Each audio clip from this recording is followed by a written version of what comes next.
इस्लाम ने भी मान लिया कि कोई ईश्वर है जिसका नाम अल्लाह है, लेकिन आज तक वो किसी को दिखाई ही नहीं पड़ा। ब्रह्म है तो दिखना भी तो चाहिए। बोले वो रूप नहीं धारण कर सकता। बोले जो रूप नहीं धारण कर सकता फिर वो सब कैसे कर सकता है? ब्रह्म का तो मतलब होता है जो सब कुछ कर सकता। जो सब कुछ करने में समर्थ है वही परमात्मा हो सकता है। जो तुम्हारा परमात्मा रूप धारण नहीं कर सकता, तुम्हारा परमात्मा मूर्ति में नहीं आ सकता, तुम्हारा परमात्मा भक्त के लिए प्रकट नहीं हो सकता, फिर ऐसा निकल। भगवान केवल प्रेम के भूखे। भगवान को और क्या चाहिए? और हम प्रेम संसार से करते हैं, भगवान से व्यवहार करते हैं।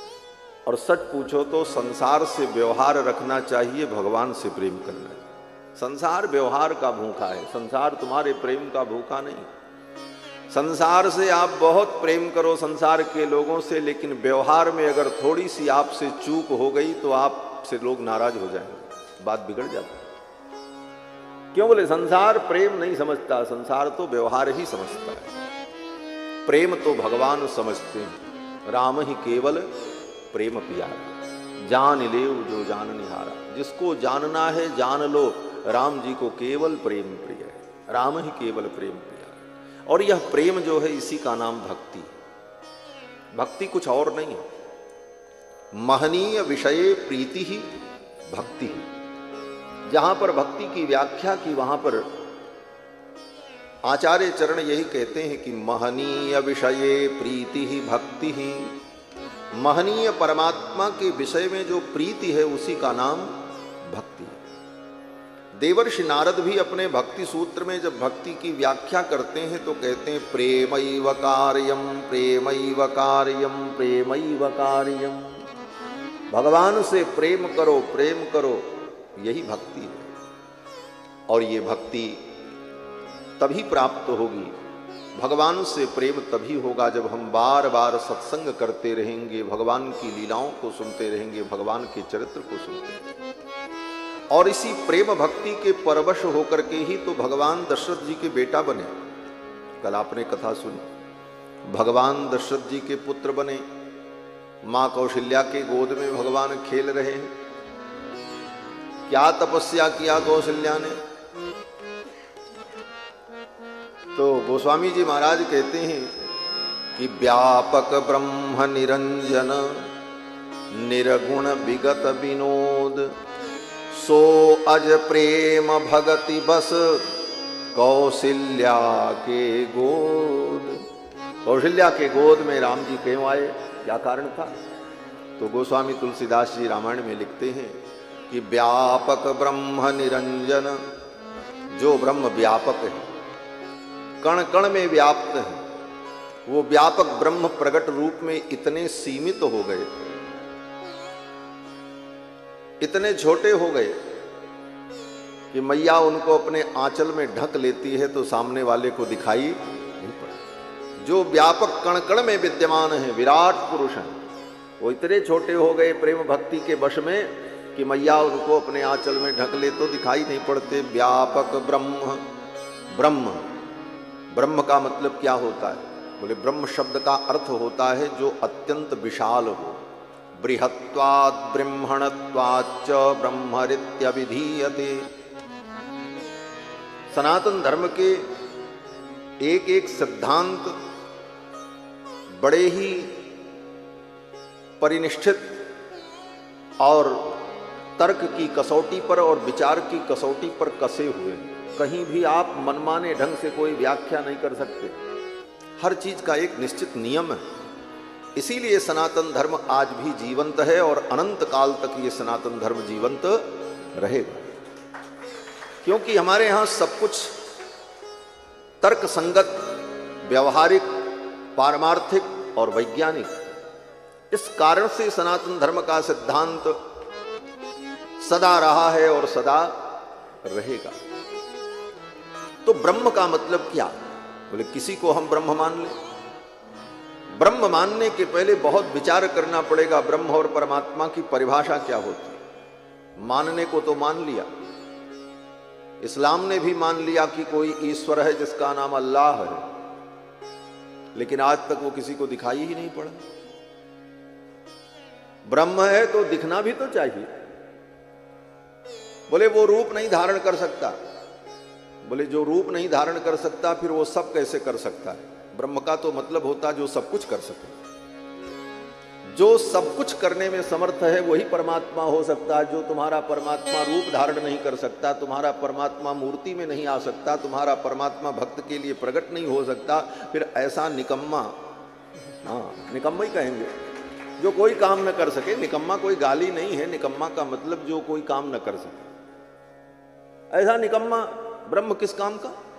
और हमारे यहां बोले, हमारे यहां ब्रह्म की व्याख्या है वो बृहत है, सर्वत्र है और विशाल है और सबको विशाल बनाता है और वो सब कुछ कर सकता है, उसके लिए कुछ असंभव नहीं। कर्तुम अकर्तुम अन्यथा कर्तुम समर्थ है, वो सब कुछ कर सकता है।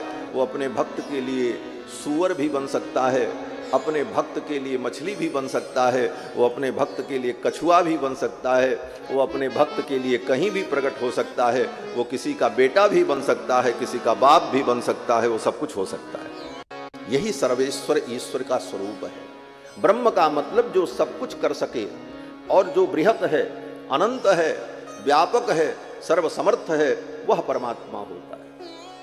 बृहत्वात् ब्रह्मणत्वाच्च ब्रह्मरित्य विधीयते, तो वह ब्रह्म परमात्मा सो अज प्रेम, वो प्रेम भक्ति के परवश व्यापक ब्रह्म, निरंजन। ब्रह्म की एक विशेषता है जो निरंजन, जिसमें कोई अंजन नहीं। अंजन माने कालिक, आंख में जो लगाते हैं उसको क्या कहते हैं? बोले अंजन। अंजन क्या है? बोले कालिक ही तो है। दीपक जला करके उसका कालिक बटोर कर तेल डाल करके उसको बना लिया, लगा लिया, है तो कालिक ही, इसीलिए उसका नाम अंजन। लेकिन परमात्मा तो निरंजन है। उस परमात्मा में, ब्रह्म में किसी भी प्रकार का कोई दोष नहीं है, सर्वदोष रहित है। लेकिन उस निरंजन परमात्मा को भी प्रेम भक्ति से मां कौशल्या ने जब बेटा बना लिया तो उसके आंख में अंजन लगा दिया। निरंजन को भी अंजन लग गया।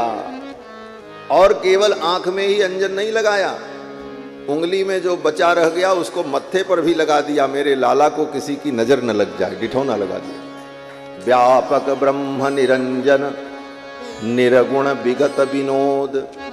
जो निर्गुण है उन परमात्मा में अनेक दिव्य अद्भुत गुण प्रकट हो गए, सब दिखाई पड़ने लगे। सब गुण तो दिव्य विद्यमान रहते हैं भगवान में सदा सर्वदा, लेकिन अवतार में भगवान के सारे गुण प्रकट हो जाते हैं और प्रकट रूप में भक्तों को अनुभव होते हैं। तो व्यापक ब्रह्म निरंजन निर्गुण विगत विनोद सो अज, जो अज है, भगवान का एक नाम है अज।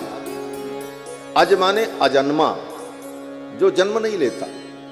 लेकिन ऐसे भगवान जो अजन्मा है वो भी बालक बनकर के इस धरती पर जन्म लेकर के आ गए और उनका जन्म महोत्सव मनाया गया, कल मनाया आप लोगों ने। ये सब असंभव संभव कैसे हुआ? व्यापक ब्रह्म निरंजन निर्गुण विगत विनोद सो अज, सब कुछ बदल गया और ठाकुर ने सब कुछ स्वीकार कर लिया। भक्त ने कहा आप अज हो, बोले कोई बात नहीं, तुम्हारे लिए हम जन्म ले लेंगे। बोले तुम निरंजन हो, कोई बात नहीं, तुम अगर भक्त हो तो तुम्हारे लिए हम अंजन को भी स्वीकार कर लेंगे। मेरे अंदर कोई भी प्रकट गुण नहीं है, सब गुण सूक्ष्म रूप से विद्यमान हैं, लेकिन तुम्हारे लिए वो सब गुण प्रकट हो जाएंगे। ये भगवान की भक्त वत्सलता, भगवान भक्त वत्सल मां कौशल्या के बालक बन गए। सो अज प्रेम भगति बस कौशल्या के गोद। और जब भगवान अयोध्या में प्रकट हुए तो एक रूप में नहीं, धन्य है अयोध्या की धरती जहां पर भगवान चार चार रूपों में प्रकट हुए। सिद्धांत यही है। सामान्यतया लोग यही मानते हैं राम जी ही भगवान है, बाकी तो उनके भाई हैं। लेकिन वाल्मीकि महर्षि जो कहते हैं कि कृत्वात्मानं चतुर्विधम, कृत्वात्मानं चतुर्विधम, अपने आप को चार रूपों में भगवान ने प्रकट किया। कृत्वात्मानं चतुर्विधम। और यही बात वेदव्यास जी कहते हैं। क्या कहते हैं? बोले चतुर्धागाद हरि ही, भगवान हरि चार रूपों में प्रकट हुए, राम लक्ष्मण भरत शत्रुघ्न के रूप। और 4 रूपों में प्रकट होकर भगवान ने 4 धर्म की स्थापना की है इस धरती पर। धर्म की स्थापना के लिए ही भगवान का अवतार होता। यदा यदा ही धर्मस्य ग्लानिर्भवति भारत अभ्युत्थानमधर्मस्य तदात्मानं सृजाम्यहम् परित्राणाय साधूनां विनाशाय च दुष्कृतां धर्म संस्थापनार्थाय संभवामि युगे युगे। तो धर्म की स्थापना के लिए भगवान का अवतार हुआ। धर्म की स्थापना के लिए ही बड़े बड़े ऋषि मुनि महात्मा समय समय पर आए और उन्होंने भी धर्म की बात बताई, धर्म की शिक्षा दी, धर्म के ज्ञान को आगे बढ़ाया। लेकिन राम जी के अवतार को ही धर्म की प्रतिष्ठा में प्रमुख कारण क्यों माना? तो कहते हैं देखो, धर्म की प्रतिष्ठा 2 प्रकार से होती है। एक तो बता करके होती है और एक स्वयं करके दिखा करके होती है। ऋषि मुनियों ने धर्म को बताया और यत् किंचित जितना उनसे संभव हुआ उतने धर्म के आचरण को करके दिखाया। लेकिन श्री राम ने, प्रभु श्री राम ने बताया कम, करके दिखाया ज्यादा। राम जी ने 11,000 वर्ष तक अपने आचरण के द्वारा समाज को उपदेश दिया। मर्त्यावतारास्तु मर्त्य शिक्षणम रक्षो बधायैव न केवलम विभो। भगवान का अवतार केवल राक्षसों के वध के लिए नहीं होता। सामान्य आदमी तो यही जानता, रावण को मारने के लिए भगवान आए, कंस को मारने के लिए कृष्ण आए। बोले कंस और रावण को मारने के लिए भगवान को यहां आने की जरूरत नहीं पड़ेगी, वो तो वहीं से बैठे बैठे संकल्प कर लेंगे, वो मर जाएगा। इसके लिए भगवान को यहां आने की आवश्यकता नहीं। तो भगवान के आने का मुख्य प्रयोजन क्या है? बोले मर्त्यावतारास्तु ही मर्त्य शिक्षणम।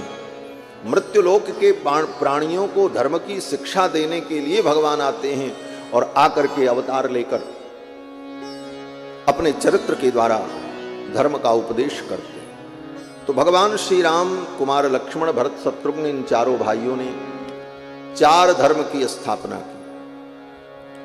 आप कहोगे धर्म 4 हैं। बोले धर्म तो एक ही है, लेकिन उसके 4 स्वरूप हैं।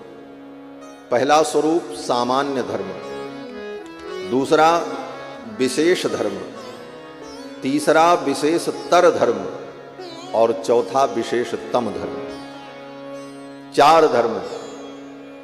सामान्य धर्म क्या है? बोले सामान्य धर्म यही है जो वेदों में कहा, मातृदेवो भव, पितृदेवो भव, आचार्य देवो भव, अतिथि देवो भव, देव पितृकार्याभ्यां मा प्रमदितव्यम, स्वाध्याय प्रवचनाभ्यां मा प्रमदितव्यम, श्रद्धया देयम, अश्रद्धया देयम, ह्रिया देयम, भ्रिया देयम, अहरः संध्यामुपासीत, मां हिंस्यात् सर्वा भूतानि।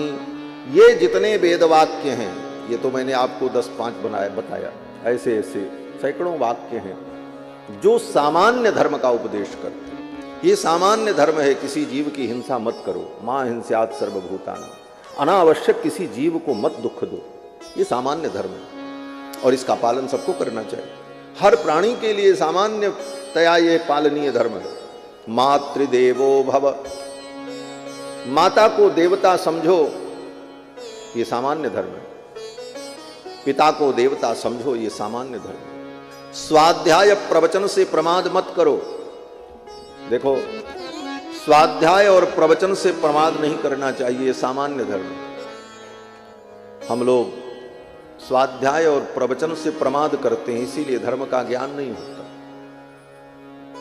कथा तो सुन रहे हैं, लेकिन कितने लोग अपने घर में रोज नियम से रामायण गीता का पाठ करते हैं? जरा हाथ उठा के बताओ।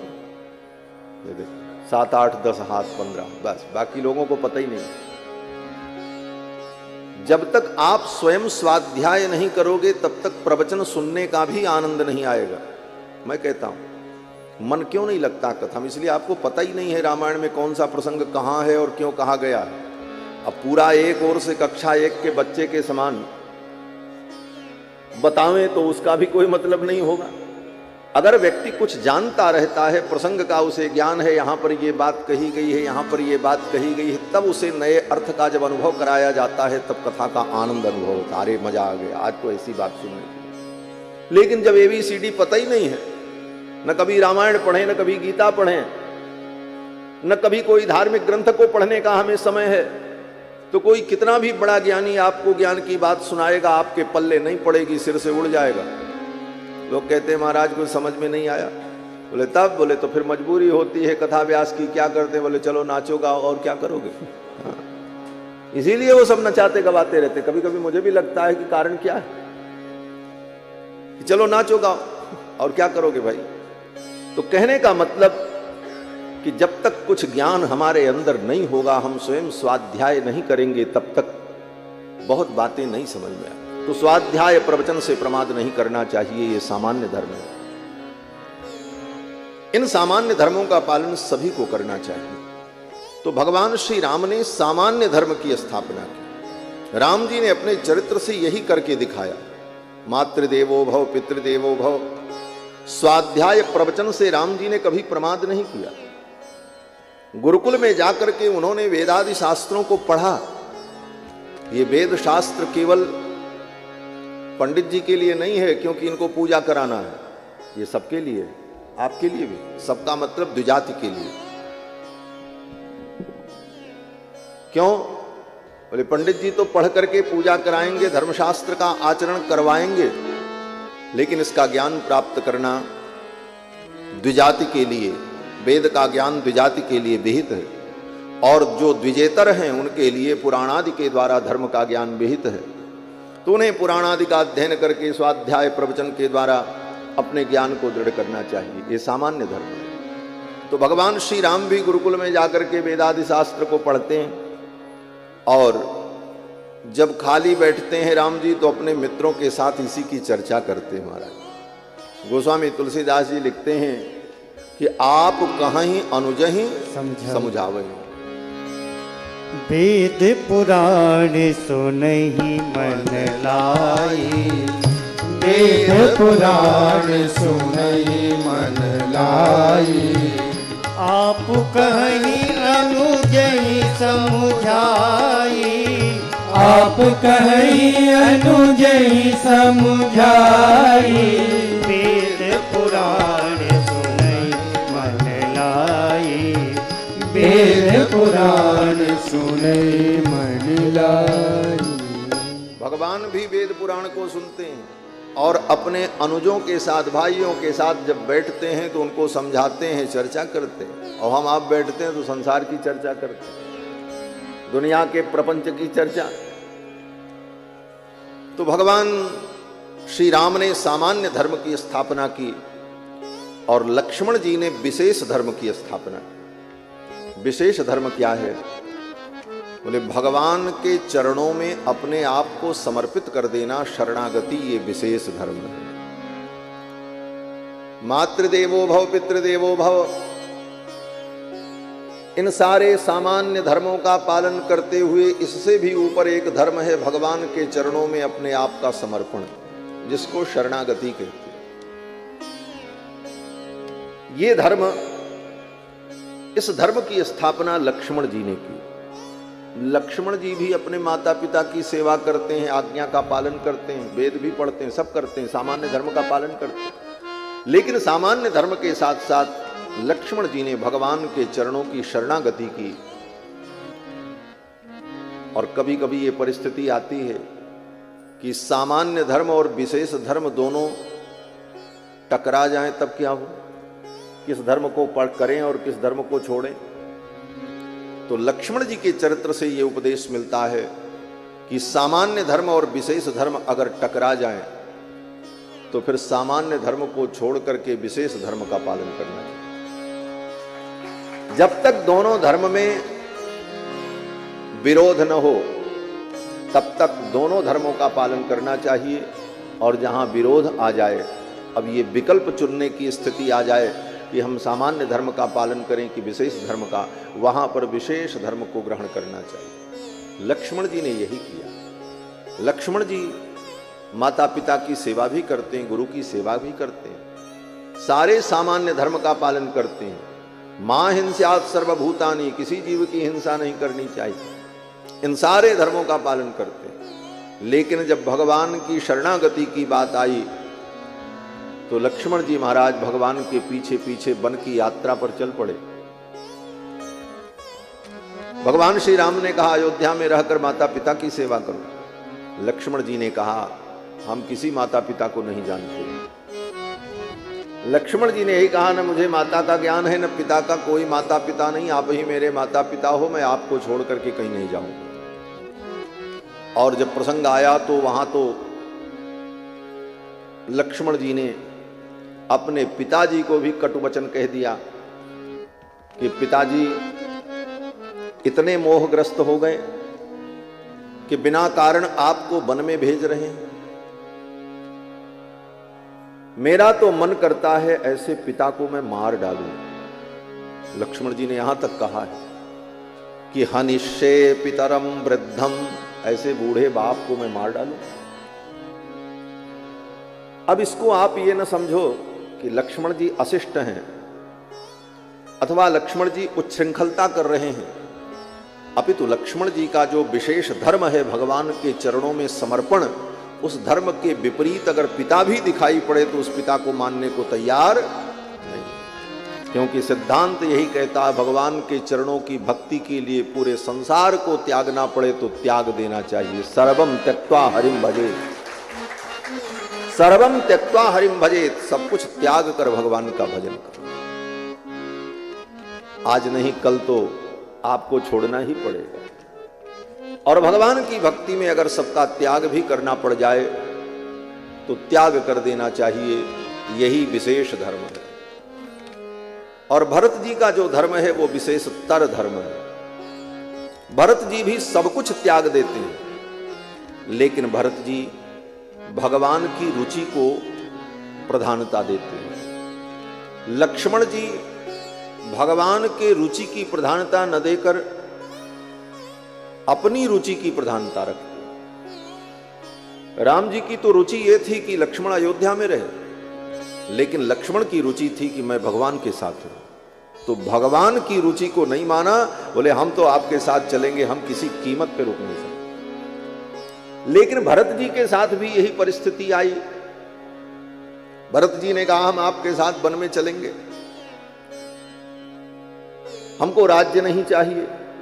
तो राम जी ने कहा अगर मेरी प्रसन्नता चाहते हो, मेरी इच्छा का महत्व रखते हो, तो मेरी आज्ञा तो यही है कि तुम 14 वर्ष अयोध्या में रहकर प्रजा का पालन करो और मैं वन में रहूं और 14 वर्ष बाद मैं लौट करके आऊंगा। अगर ऐसा होता है तो मुझे प्रसन्नता होगी। भरत जी ने कहा अगर इसमें आपकी प्रसन्नता है तो मैं अयोध्या लौटने को तैयार हूं। भगवान की रुचि को सर्वोपरि रखा। ऐसा नहीं है कि लक्ष्मण जी भगवान की रुचि का अनादर करते हैं, अन्यत्र लक्ष्मण जी भी भगवान की ही रुचि का महत्व रखते हैं। लेकिन जब भगवान की ऐसी रुचि हो कि नहीं मेरी आज्ञा है तो मुझसे दूर रहो, तो लक्ष्मण जी कहते हैं आपकी हर आज्ञा का हम पालन करेंगे, आपकी हर रुचि का हम ख्याल रखेंगे, लेकिन अगर आप ये कहो कि हमसे दूर जाओ, बोले ये बात नहीं मानेंगे। इस विषय में लक्ष्मण जी जो है दृढ़ है। इसलिए लक्ष्मण जी का धर्म विशेष धर्म है, लेकिन भरत जी का धर्म विशेषतर धर्म है, उनसे भी ऊंचा है। भरत जी में ये संतोष है। क्या संतोष? बोले जैसे रखें राम जी रहना चाहिए। जैसे रखे राम जी रहना चाहिए, जैसे रखे राम जी रहना चाहिए, जैसे रखे राम जी रहना चाहिए, जैसे रखे राम जी रहना चाहिए। सीताराम सीताराम कहना चाहिए, सीताराम सीताराम कहना चाहिए।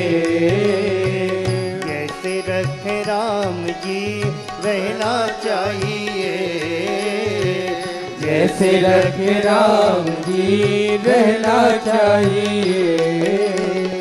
चाहते आराम हो तो रोज ही सुबह शाम, चाहते आराम हो तो रोज ही।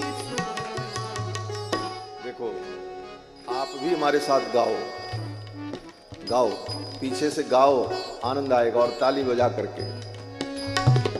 चाहते आराम हो तो रोज ही सुबह शाम, चाहते आराम हो तो रोज ही सुबह शाम। सीताराम सीताराम कहना चाहिए, सीताराम सीताराम कहना चाहिए।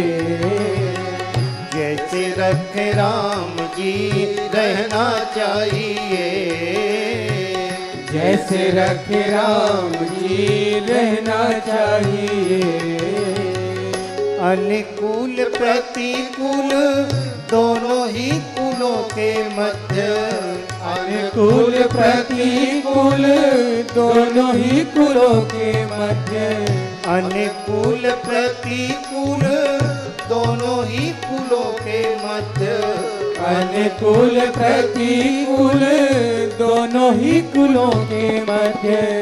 सरिता समान सदा बहना चाहिए, सरिता समान सदा बहना चाहिए। जैसे रखे राम जी रहना चाहिए, जैसे रखे राम जी रहना चाहिए। जीवन में ये जीवन एक नदी है, और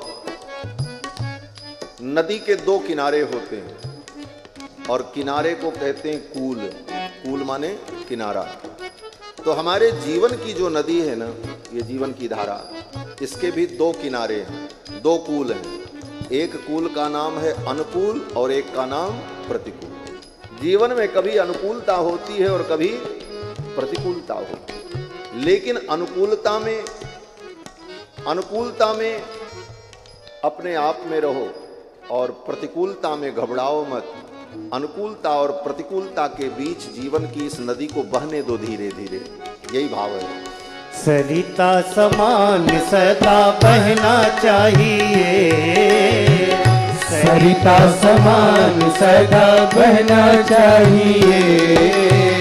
जैसे रखे राम जी रहना चाहिए, जैसे रखे राम जी रहना चाहिए। सीताराम सीताराम कहना चाहिए, सीताराम सीताराम कहना चाहिए। रहो सदा शान से भरोसे भगवान के, रहो सदा शान से भरोसे भगवान के, रहो सदा शान से भरोसे भगवान के, रहो सदा शान से भरोसे भगवान के। काल के भी डर से ना डरना चाहिए, काल के भी डर से न डरना चाहिए। जैसे रखे राम जी रहना चाहिए, जैसे रखे राम जी रहना चाहिए। सीताराम सीताराम कहना चाहिए, सीताराम सीताराम कहना चाहिए। देह का ध्यास छोड़ ममता से मुख मोड़, देह का ध्यास छोड़ ममता से मुख मोड़, देह का ध्यास छोड़ ममता से मुख मोड़, देह का ध्यास छोड़ ममता से मुख मोड़। होके मुक्त मही पे भी चलना चाहिए, होके मुक्त मही पे भी चलना चाहिए। जैसे रखे राम जी रहना चाहिए, जैसे रखे राम जी रहना चाहिए। सीताराम सीताराम कहना चाहिए, सीताराम सीताराम कहना चाहिए। रंग हो राजेश हो देश परदेश हो, रंग हो राजेश हो देश परदेश हो, रंग हो राजेश हो देश परदेश हो, रंग हो राजेश हो देश परदेश हो। समता ही जीत में उभरना चाहिए, समता ही जीत में उभरना चाहिए। जैसे रखे राम जी रहना चाहिए, जैसे रखे राम जी रहना चाहिए, जैसे रखे राम जी रहना चाहिए, जैसे रखे राम जी रहना चाहिए। मान अपमान सदा सहना चाहिए, मान अपमान सदा सहना चाहिए। जैसे रख सीताराम कहना चाहिए, सीताराम सीताराम कहना चाहिए। सीताराम सीताराम कहना चाहिए, सीताराम सीताराम कहना चाहिए।